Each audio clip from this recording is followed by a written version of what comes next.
नमस्कार दोस्तों, मैं हूं निरंजन कृष्णा और आप देख रहे हैं सब पर नजर।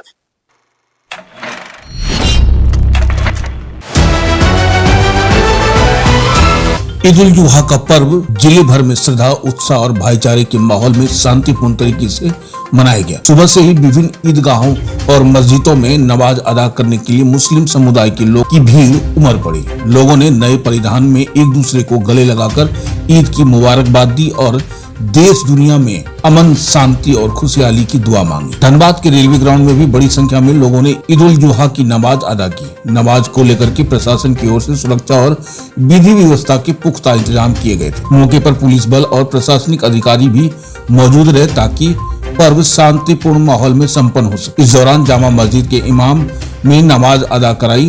नमाज के बाद अपने संबोधन में उन्होंने कहा कि ईद उल जुहा त्याग, बलिदान और इंसानियत का संदेश देने वाला पर्व है।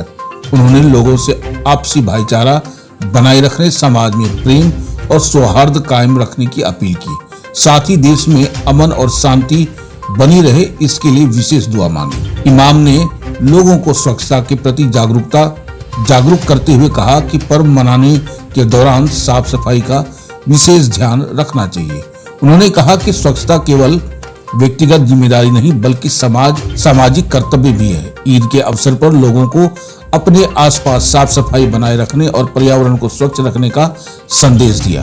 नमाज के बाद लोगों ने एक दूसरे से मुलाकात कर ईद की बधाई दी। बच्चों और युवाओं में पर्व को लेकर के खासा उत्साह देखने को मिला।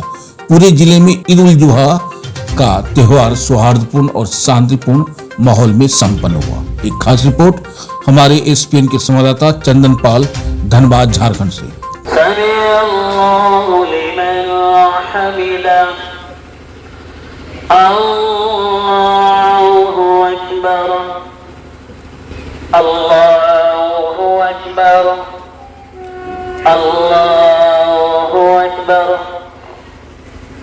झारखंड और देशवासियों को ये कुर्बानी का त्योहार जो है, बलिदान का त्योहार जो है, ईद उल अजहा की हार्दिक बधाई और शुभकामनाएं। और देखिए, आज मैं पूरे हिंदुस्तान वासियों की तरफ से, हिंदुस्तान के मुसलमानों की तरफ से अपने माननीय प्रधानमंत्री, आदरणीय प्रधानमंत्री श्री नरेंद्र भाई मोदी जी को आग्रह करना चाहता हूं कि गौ माता को राष्ट्र पशु घोषित कर दें। गाय जो है हमारे हिंदू भाइयों के आस्था से जुड़ा हुआ विषय है। ये पॉलिटिक्स में ये मुद्दा जो जीवित है, एक न एक तरह से हिंदू और मुसलमान के बीच में नफरत फैलाने की काम करता है। तो क्यों ना हमारे समुदाय, मुस्लिम समुदाय, अभी सिर्फ धनबाद से ये आवाज नहीं है, पूरे हिंदुस्तान के मुसलमानों की ये आवाज है कि गाय को राष्ट्र पशु घोषित कर दिया जाए और एक माइल ऑफ स्टोन हमारे प्रधानमंत्री द्वारा सेट हो जाए कि जो हमारी गौ माता है वो हमारा राष्ट्र पशु है, उसका सम्मान होना चाहिए। इसकी खरीद बिक्री करने वाले पर, गौवंश के खरीद बिक्री करने वाले पे, गौमांस बेचने वाले पे 302 की धारा लगाइए ना।